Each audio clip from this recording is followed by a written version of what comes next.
Baik bini menekat anbi menekan usif Yesus. Kita ikutin anbi lasi mapaluli nekaf nak ko kanal YouTube YKB GKI TV.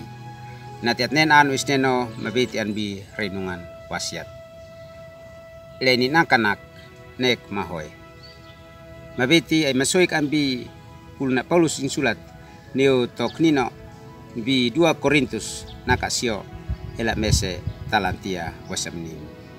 Malasi ala anfanan antopus niukit mapili ambi 2 Korintus nakasio ela wasamese. Inhananak mes namunip ki neki ale nek mahoet.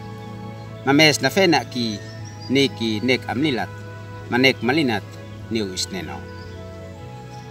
Baik binu manekat anbi manekan usif Yesus. Atoni amuit atoni amamuit es atoni le anmi nek mahoet. Ua baik molok lei oni hit bihit monit neno pernah hitit nen. Kalau hitit nen hitenap on meka. Fefeat hiteuk tok atoni amuit amamuit le sinan mui nek mahoet. Ain ua banak ala atoin amu amamuit es inan mui nek mahoet. Baik benu menekat anbi menekan usif Yesus. Anbi tabu mese au euk ok au tos lanit. Dan euk nok maneat ay menas mafena. Menas lei in usaha mampaluli nik ale kanan palulit. Mes ingkana beifa. In tetanggasin ala atoni amamuit. Sin kan muif fasa, sin kan muif fanoni, sin kan muif fa muif, henati sin anwab sin via, leantam anbi menmas mafena. Neno sin alsin, sin senu man maseka, henati sin anwab, sin via, lean muf menas lenane. Leka amenat lenane neuk nok maneat ay sakuit na tuin menas nane sinabua maala sin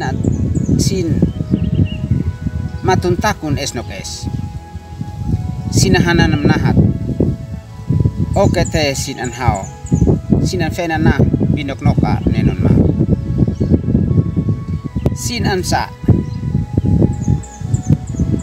anbab neki alekanan babat henati sin via lena men ina pendek malina leka in move no lasi maten inte tanggasin le atoni ama muitsin nabua ma an matuntakun esnok es henati sin paluil in aon amates nok alekot anvi lasi ama muit ale keluarga mate tanggasin naton lais manekat anbi sinek mahoet hitki so matahin ama isneno inek mahoet anklino antu mantianukit online nane makais at nikan henati at like mat subscribe henati at wo mat vati nyuhit bia benusin titus mat honet no kangkit talantia nabalwa.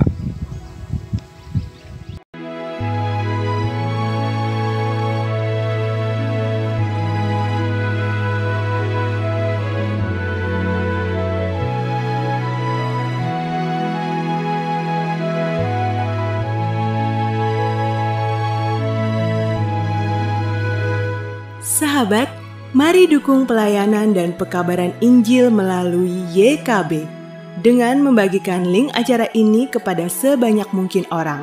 Dukungan juga dapat saudara lakukan dengan mentransfer dukungan finansial ke rekening BCA ke nomor 450 305 2990 450 305 2990 atas nama Yayasan Komunikasi Bersama.